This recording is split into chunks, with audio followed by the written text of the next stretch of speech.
And if somebody says, well, what is the, what are the marks of revival? If that's what happens, that's the definition, let me give you a couple of ideas on this.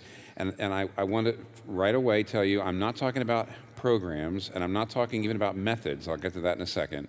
I'm talking about theological marks.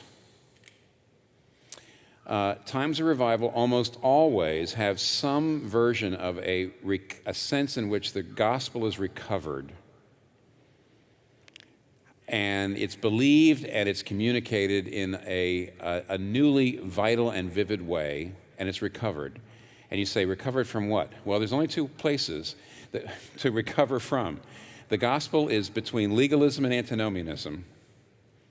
The gospel is neither legalism nor antinomianism. These are the two errors on both sides of the gospel. The gospel is not that you're saved by works. The gospel is not that once you're saved, it doesn't matter how you live.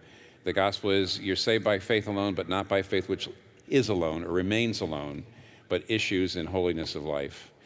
And almost always, because legalism tends to often be a kind of rigid conservatism, and because antinomianism tends to be a kind of liberalism, generally speaking, revival happens when a church gets on the gospel center, very often by moving away from that rigid conservatism or away, joyless, people who are just simply anti-everything, into a more positive, gospel-centered, grace-filled